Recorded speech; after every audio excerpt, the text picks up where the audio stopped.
ដាច់ខាតកុំនិយាយពាក្យ6ឃ្លានេះទំនាក់ទំនងល្អប៉ុណ្ណាក៏ដោយក៏មិនត្រូវឧស្សាហ៍និយាយ6ឃ្លានេះដែរ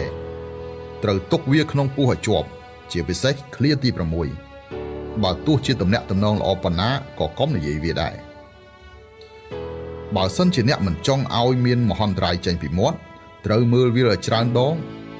អញ្ចឹងទើបថ្ងៃក្រោយមិនខាត់បងទី1កុំនិយាយត្រង់ពេកនៅមុខគេកុំចេះយកចិត្តត្រង់និយាយត្រង់ធ្វើជាខែរបស់ខ្លួនបើទោះបីជាអ្នកឲ្យមតិយោបល់គេក៏ត្រូវមើលថាគេអាចនឹងទទួលយកបានឬអត់ប្រសិនបើមានអារម្មណ៍ថាខ្លួនឯងមិនពូកែសម្ដីកុំនិយាយច្រើននាំតែធ្វើឲ្យគេមានអារម្មណ៍ថាអ្នកទំនេរពេកទី2កុំនិយាយដើមគេការនិយាយដើមគេវាងាយនឹងកាន់តែនិយាយកាន់តែហួសចិត្ត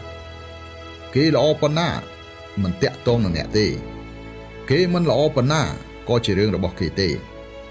ដូច្នេះត្រូវព្យាយាមកុំនិយាយដើមគេបើមិនដូច្នេះទេ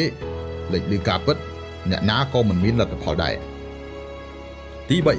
3ទោះជាពិបាកវេទនាយ៉ាងណាក៏កុំត្អូញត្អែដែរត្អូញត្អែមិនត្រឹមតែមិនអាចដោះស្រាយបញ្ហាបានទេថែមទាំងឲ្យគេមានអារម្មណ៍ថាម្នាក់នេះអត់សមត្ថភាពពេលដែលកាន់តែពិបាកបំផុតនោះ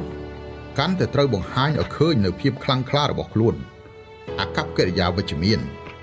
មានតែបែបនេះទេទើបគេសុខចិត្តជួយអ្នកក៏នឹងងាយស្រួលចាកចេញពីការលំបាកដែរទី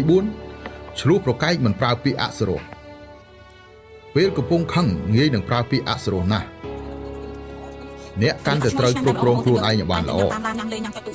តែអ្នកឆេវឆាវនិយាយពាក្យអសុរោះឡើងងាយនឹងធ្វើឲ្យកូនថៃបំពងល្ងឈ្ងុយល្ក្រូចឈ្ងុយល្ងឈ្ងុយមកទេតានេះតាឈ្ងុយឆ្ងាញ់តែម្ដងបងប្អូនទិញយកទៅក្លែមទិញញ៉ាំតាមឡានញ៉ាំលេងញ៉ាំចុចទូរស័ព្ទទិញញ៉ាំមើលទូរទស្សន៍ទិញញ៉ាំតាមផ្លូវក៏បានបងប្អូនអញ្ចឹងចង់ញ៉ាំអីអាចឆាតកំងបានឬមួយក៏មកទិញដល់ផ្ទះណាមានលក់រាល់ថ្ងៃហើយក៏មានតម្លៃបោះ